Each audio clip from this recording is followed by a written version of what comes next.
think I didn't do anything wrong, just spoke the truth in the middle of an argument. One careless comparison, and now my husband has divorce papers on the table with his lawyer's card stapled to the front. I thought he'd argue, beg, or fight for me. Instead, he folded everything fast, and I'm the one left scrambling. My name is Isolde Crane. I'm 34, and people say I wrecked my own marriage with one cruel sentence. I don't think it's that simple. I was tired of being invisible, tired of living in a house where my husband, Thomas, 37, treated everything like a routine. We had 2 kids, Clara who's 10 and Owen who's 8, and on the outside, we looked like the safe, normal family everyone envied. Inside, I felt like I was drowning in silence. Thomas worked long hours in IT, came home, ate, and sat in front of his computer. I wanted passion, fire, anything to remind me I was still alive. My younger sister Fiona told me I deserved more, that I was wasting my best years on a man who never looked at me the way other men did. And when I started going to the gym and met Adrian, a trainer who noticed me right away, I told myself it was harmless. Just a smile, just a joke, just a reminder that I was desirable. I didn't plan to cross lines, but one night during an argument with Thomas, I said the words I can't take back. That my ex was more skilled in bed than he ever was. The silence that followed was worse than shouting. Thomas didn't argue, didn't break down. He just folded into himself, calm and distant. I thought I could smooth it over, make excuses like always. Instead, within weeks, he had papers on the table and a lawyer's card attached. I didn't think one sentence could shatter everything, but maybe that's what happens when someone who's always quiet decides they've had enough. The truth is, the trouble started long before I ever said those words. I had been restless for months, maybe even years, though I didn't want to admit it to myself. Every morning felt the same. Wake up, get the kids ready, drive Clara to school and Owen to daycare, then spend my day teaching teenagers who didn't want to be there. By the time I came home, I was drained, but instead of finding something exciting or new, I found Thomas sitting at his computer, tapping away like the whole world was just another system he could fix. He wasn't cruel, he wasn't unkind, but he was predictable to the point of suffocation. I told myself I wanted more, that I deserved more, and once that thought planted itself in my mind, it grew like a weed. That was around the time I started going to the gym. At first, it was innocent. I told Thomas I wanted to get back into shape, set a good example for Clara and Owen. He smiled and said it was a great idea, but there was no spark in his eyes, just polite approval, like I was another item on his to-do list. Fiona, my younger sister, loved it. She said I was glowing, that I looked younger, fresher. She teased me that Thomas must be worried with all the attention I'd be getting. I laughed, but a part of me wished he actually was worried. Instead, he just nodded whenever I mentioned the gym and asked if I needed him to watch the kids a little longer in the evening. That's when I met Adrian. He was the kind of man who filled a room without even trying. Broad shoulders, easy grin, the kind of confidence that made every word sound like a compliment. He started as just another trainer at the gym, but he noticed me. He asked how long I'd been coming, said I had good form, teased that most people couldn't keep up with the pace of his classes, but maybe I could. I felt seen in a way Thomas hadn't made me feel in years. I told myself it was harmless, that I was just enjoying the attention. Adrian had no idea I was married at first, and when he found out, he just shrugged and said some men didn't know how lucky they were. That line burned in my mind for days. Of course, Thomas noticed the changes.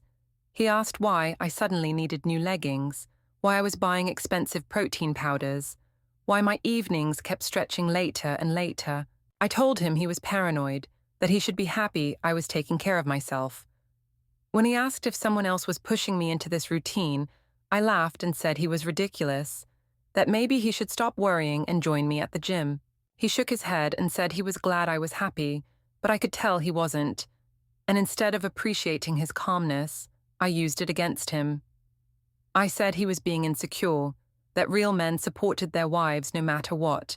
He grew quiet, and I felt like I'd won. At the next family dinner, Evelyn, my mother-in-law, asked why I was never around in the evenings anymore. I said bluntly that I was busy working on myself. George, her husband, raised an eyebrow and said Thomas had been picking up most of the slack with the kids. I snapped back that Thomas was their father, wasn't he? Why should anyone treat him like a hero for doing his job as a parent? Evelyn gave me that disappointed look she always had, the kind that made me feel judged without her saying a word. Later, Thomas apologized to me for his mother's comment. He said she shouldn't interfere. That apology just convinced me he was weak, that he'd never stand up to me, no matter what I did. Meanwhile, Fiona kept telling me I was finally living, that I had wasted too many years being good. She said Adrian sounded exciting, like the kind of man who could remind me who I really was. I didn't tell her how much I enjoyed Adrian's attention, but she probably guessed. She always guessed. One evening at the gym, Adrian leaned close and told me I didn't look like someone who belonged in a quiet suburban marriage. He said I had too much fire for that. I laughed and pretended it was just a joke, but my stomach fluttered in a way I couldn't ignore. I went home that night and looked at Thomas, sitting at the table helping Clara with her math homework, and I thought, is this it? Is this all my life is going to be?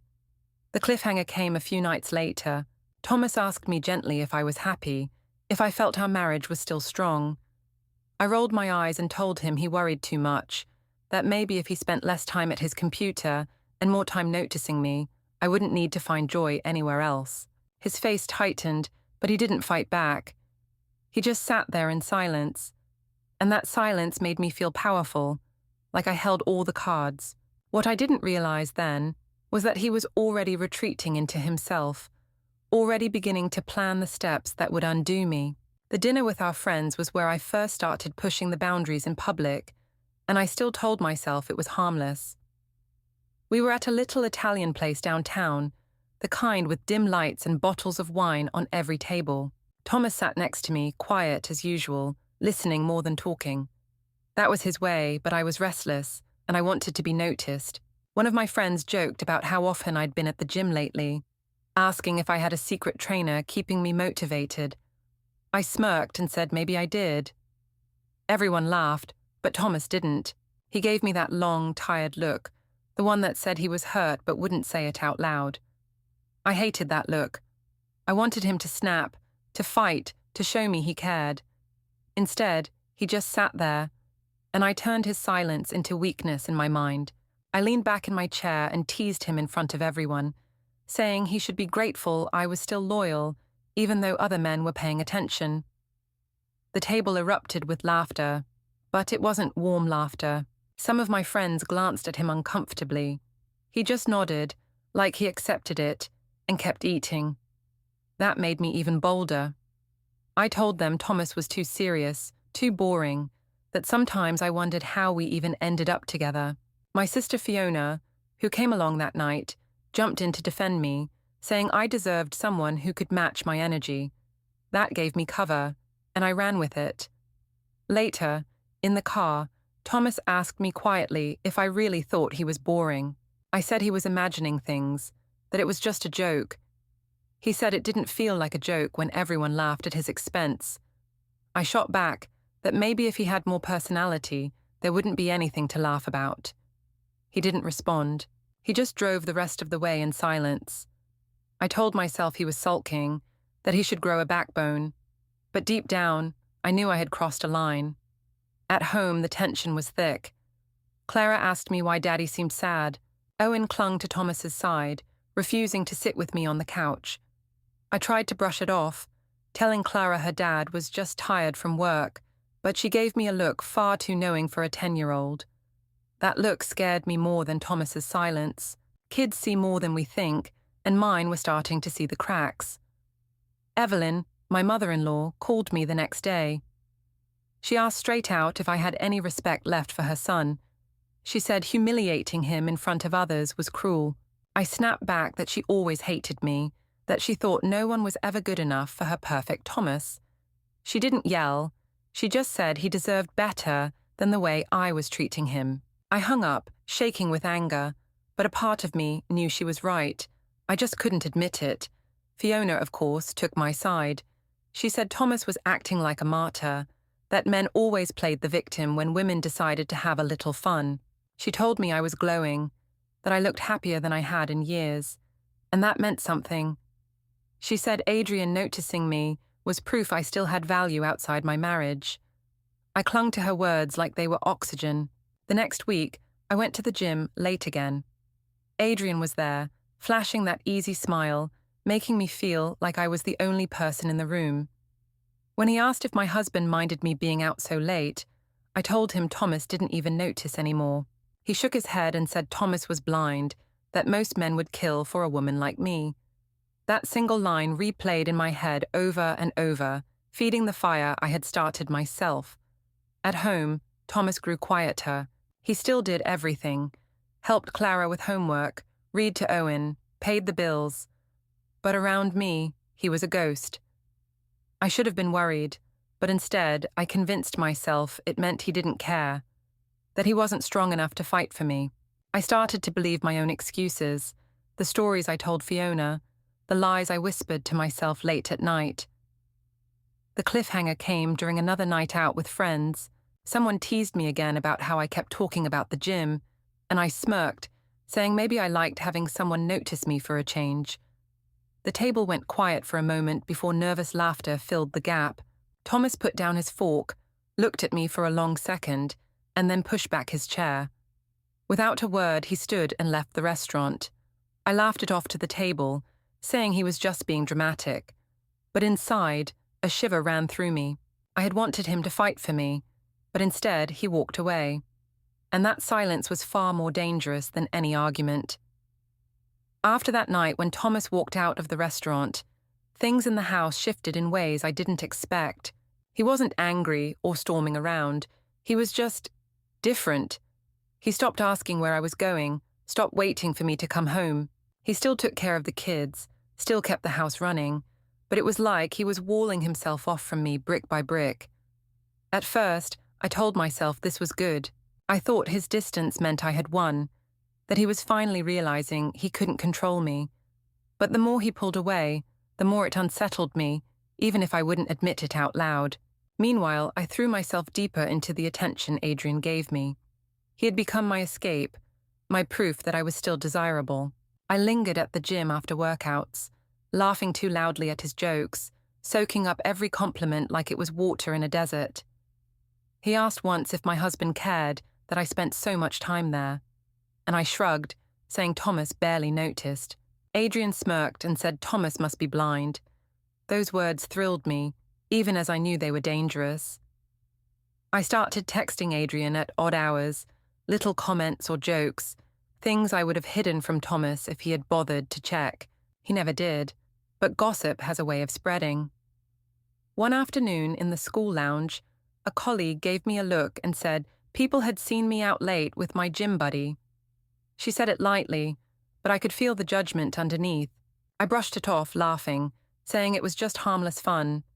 Still, my cheeks burned. If people at work were noticing, then it was only a matter of time before Thomas had proof, and I didn't know how I would spin that. At home, Clara started asking harder questions. She wanted to know why Daddy didn't sit next to me on the couch anymore, why he didn't come with us to the park on weekends. Owen clung to Thomas's side constantly, like he was afraid to let go. I told them Daddy was just busy or tired, but I could see the doubt in their eyes. Children sense the truth long before anyone explains it to them, and mine were watching our family crumble in real time. Evelyn and George didn't stay silent either. They invited us for dinner one evening, and I felt the tension as soon as we sat down. Evelyn asked bluntly if I had forgotten I had a family at home. George added that Thomas had been working himself to exhaustion while I spent my nights elsewhere. I snapped back that they were meddling, that they never liked me anyway, that they wanted me to play the perfect obedient wife. Thomas sat there quietly, not defending me, not defending himself. He just let the conversation pass like a man who had already made up his mind. That silence was worse than any scolding from his parents. Fiona, of course, was the opposite. She told me I was finally alive, that Evelyn was just jealous because she had married a dull man herself. She said Adrian was proof that I was still young and wanted, and that I shouldn't let Thomas guilt me for seeking passion. She always had a way of spinning things, so I felt justified, and I clung to her encouragement, even when it didn't match reality. The breaking point came one evening at home. Thomas confronted me, not with yelling, but with a simple question. Was there something going on with Adrian? I laughed, pretending to be shocked. I told him he was paranoid, that he was suffocating me with his suspicion. He nodded slowly, his face unreadable, and said he understood more than I thought.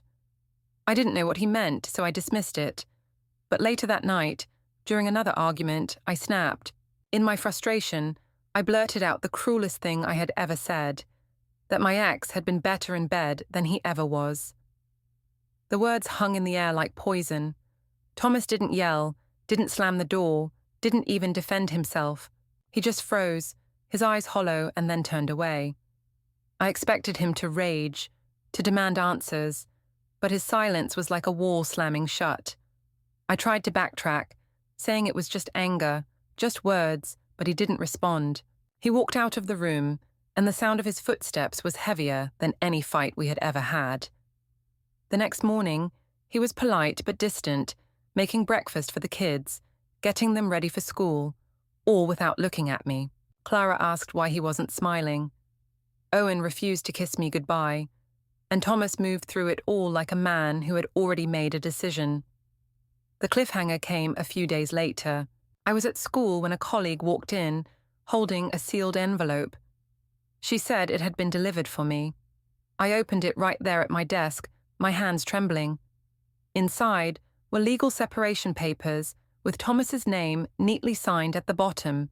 I stared at them in shock, unable to breathe. He hadn't shouted, he hadn't begged, he hadn't fought. He had gone straight to the law. And in that moment, I realized the silence I thought was weakness had been his strongest weapon all along. The papers sat on my nightstand for days, and every time I glanced at them, I felt a mixture of rage and disbelief. I told myself Thomas was bluffing, that he was just trying to scare me into behaving. But the more I studied the neat lines, the lawyer's letterhead, the precise wording about custody and finances, the harder it was to deny that he had been preparing this for a long time. One evening, I slammed the papers onto the kitchen counter and demanded to know what he thought he was doing. He didn't even flinch. He said calmly that he was tired of being humiliated, tired of carrying the family while I chased thrills, and that this was the only way forward. I snapped back that he was dramatic, that everyone says things in anger, that he was overreacting to one stupid sentence. He looked me dead in the eye and said it wasn't one sentence, it was years of neglect and disrespect, and I had finally given him the proof he needed to walk away. I tried to twist it like I always did. I told him maybe if he had been more attentive, I wouldn't have sought validation elsewhere. I said he was the one who pushed me into Adrian's arms by ignoring me. He shook his head and said, "No one pushed me. I made those choices myself." That quiet certainty scared me more than if he had screamed. He wasn't arguing to convince me anymore. He was simply stating facts, and facts were things I couldn't manipulate. When I ran to Fiona for comfort, she told me not to worry. She said no judge would ever take the kids away from their mother, that Thomas was bluffing to scare me. She told me to stand tall and remind him that I was the center of this family. I wanted to believe her, but deep down I knew Thomas wasn't bluffing. He had always been steady, methodical, never acting until he was sure. If he had gone so far as to hire a lawyer and file papers, then he was already 2 steps ahead of me. My parents were no help. My mother said Thomas must be acting out of pain and would calm down with time. My father muttered that maybe Thomas had finally grown a backbone. Their mixed reactions left me feeling even more isolated. Evelyn and George, of course, wasted no time taking sides. Evelyn called me one evening and said she supported her son completely. She told me point blank that I had humiliated him for too long and that she was glad he was taking action. I shouted at her, accused her of always hating me, but when I hung up, my hands were trembling. Her words had hit too close to the truth. At school, the humiliation spread faster than I could control. My colleagues whispered behind my back, and one even had the nerve to ask if everything at home was okay. Parents looked at me differently during pickup, and I felt their judgment like daggers. I hated Thomas for making this public. In my mind, he was the villain now, painting me as the unfaithful wife when all I wanted was to feel alive. One night, I tried a softer approach. I sat beside him on the couch and said, maybe we could fix things, maybe go to counseling. He didn't even look at me. He said he had no interest in saving something I had already abandoned. His voice was steady, his eyes cold. I panicked, grabbed his arm, begged him to listen, but he pulled away and said it was too late. He said the children deserved stability, and he was going to give them that, even if it meant cutting me out. I shouted that he was stealing them from me, that no one would believe him. He didn't respond. He simply walked upstairs and tucked Clara and Owen into bed, like nothing had happened. The children, of course, felt the change. Clara asked if Mommy and Daddy were getting a divorce. I told her no, that Daddy was confused, but she looked at me with doubt. Later, I heard her whisper to Owen that Daddy never lied, so maybe it was true. That crushed me in a way I couldn't admit. My own children were starting to trust him more than me. The worst part was Adrian's silence. By then, he had stopped answering my texts altogether. When I showed up at the gym, he barely nodded at me, busy with other clients. The man I had risked everything for acted like I didn't exist. I couldn't tell anyone that, not even Fiona, so I doubled down on my anger at Thomas. I told myself he was trying to ruin me because he couldn't handle my independence. But late at night, when the house was quiet, I could hear him in the other room on the phone with his lawyer, his calm voice discussing custody schedules and bank accounts. He wasn't just reacting anymore. He was planning. The cliffhanger came one Friday evening. He walked into the kitchen holding a stack of papers and placed them gently on the counter. He said these were the financial protections he had already set in motion: separation of accounts, custody schedules, and documented evidence of my absences. I tried to laugh, to call him petty, but the sound stuck in my throat. He looked at me for a long moment and said, "I don't need to raise my voice, Isolde. The law will speak for me now." Then he walked out, leaving me shaking with a fear I could no longer dismiss. That night, after he dropped the new stack of papers on the counter, I felt cornered in a way I never had before. My usual tricks, crying, twisting words, blaming him, weren't landing. Thomas wasn't engaging anymore. He wasn't defending himself or even rising to my bait. He was just laying out evidence step by step, like a man already halfway out the door. I grabbed the papers and flipped through them, my hands shaking. There were bank records, copies of my credit card statements from nights at the bar near the gym, even timestamps of me paying for rides home. I accused him of stalking me, of prying into my private life, but he shook his head. He said I had left the trail myself, and he simply gathered what was already there. I tried to throw his calmness back at him, saying a real man would fight for his marriage, not hide behind lawyers. He told me he was fighting, for the kids, not for me. That cut deeper than I wanted to admit. The next day, I stormed to Fiona's apartment, waving the papers in her face. She skimmed them and laughed, saying Thomas was bluffing, that no judge would ever hand him custody when I was their mother. She told me to put on my best smile in court, play the doting mom, and the system would be on my side. I wanted to believe her, but the knot in my stomach told me otherwise. Thomas wasn't the kind of man who bluffed. He was deliberate, careful. If he had already filed, he had prepared every step. My parents were split, as always. My mother said Thomas was just hurt and would come around if I gave him time. My father muttered that maybe I was finally learning actions had consequences. Their words didn't comfort me. Evelyn and George, of course, were merciless. Evelyn called me directly and said she was proud of her son for taking control. She said I had disrespected him long enough, and it was time to face the fallout.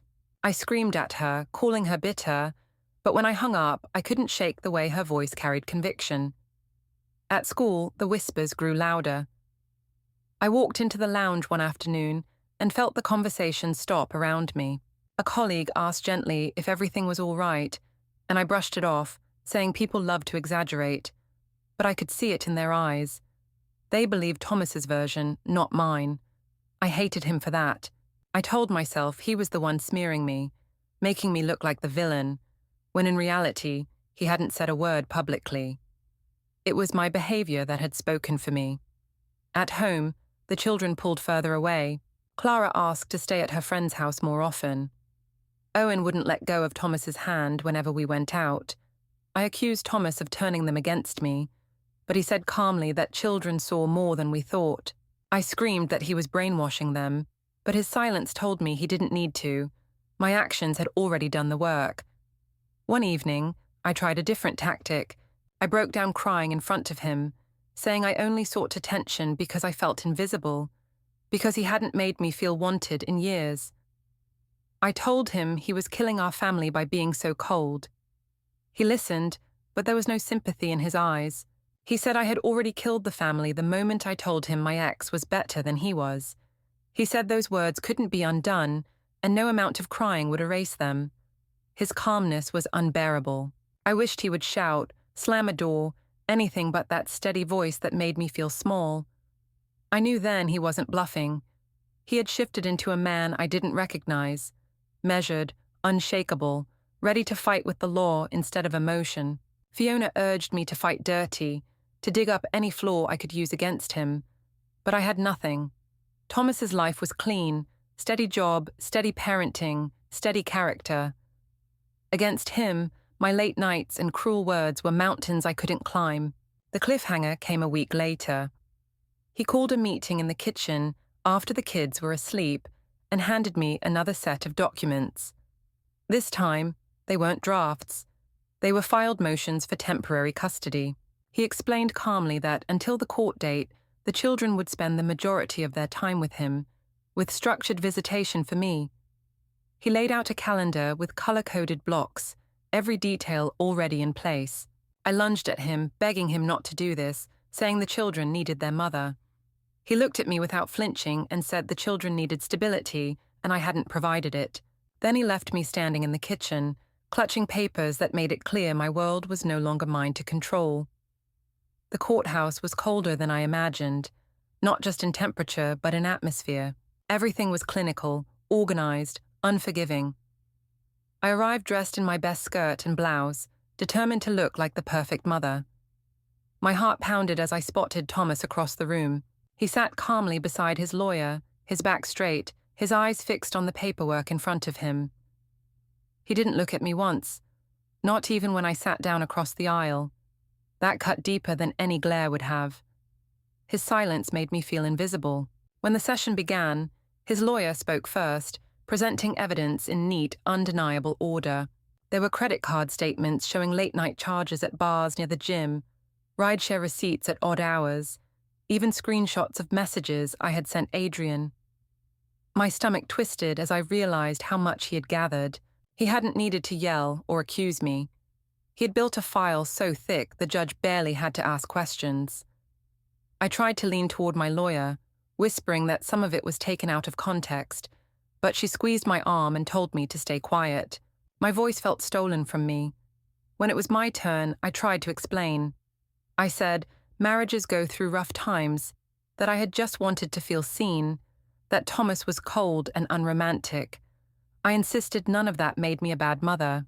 My words tumbled out in desperate waves, but compared to his neat evidence, they sounded like excuses. The judge listened politely, but her eyes told me she wasn't convinced. Then came the custody discussion. Thomas's lawyer outlined how he had been the primary caregiver for months: school drop-offs, bedtime routines, doctor's appointments. There were letters from Clara's teacher and Owen's daycare staff, each one confirming his steady presence and my growing absence. I wanted to scream that it wasn't fair, that I was still their mother, but the weight of his documentation pressed down on me. Even my own children's teachers were testifying against me without realizing it. When the judge gave her ruling, my throat tightened. She said temporary custody would go to Thomas, with structured visitation for me. She added that the accounts would remain separated until further review, to ensure stability for the children. The words echoed in my ears like a verdict in a trial. I felt myself shrinking in that chair, powerless, humiliated. I wanted to protest, to cry out that I was the one who gave birth to them, but the judge's tone left no room for debate. As we left the courtroom, the final blow came. Clara and Owen were waiting in the hallway with Evelyn. The moment they saw Thomas, they rushed to him, wrapping their arms around his legs and clinging as though they hadn't seen him in years. Clara glanced at me once, her eyes uncertain, before burying her face in her father's side. Owen didn't even look my way. Evelyn's gaze met mine, steady and unforgiving, as if to say this was the outcome she always knew was coming. Thomas bent down, kissed both children on their heads, and then straightened up. Without a single word to me, he took their hands and walked past. I stood frozen, my lawyer quietly gathering my things, while I stared at the three of them walking away. That image burned into me sharper than any insult. He hadn't shouted, hadn't called me names, hadn't lifted a finger in anger. He had simply walked into court with proof and walked out with dignity, leaving me behind. That night, the house was unbearably silent. The children's rooms felt emptier than I could stand. The absence of their voices pressed against me like a weight I couldn't lift. I sat in the kitchen staring at the papers, the official stamps, the schedules that no longer bent to my will. Thomas had done what I never expected. He had beaten me, not with rage, but with patience, evidence, and the law. The last thing I remember from that day was the sound of their footsteps echoing down the courthouse hall, Clara and Owen's laughter mixing with his calm voice. I had thought his silence meant weakness. Now I knew it had been his strength all along. And as he walked away with everything that mattered, I finally realized I had nothing left but the hollow sound of my own excuses. Don't forget to hit like, subscribe, and turn on the bell so you don't miss the next story. Write in the comments from which city you are watching, or watching, or watching, or watching, or watching, or watching.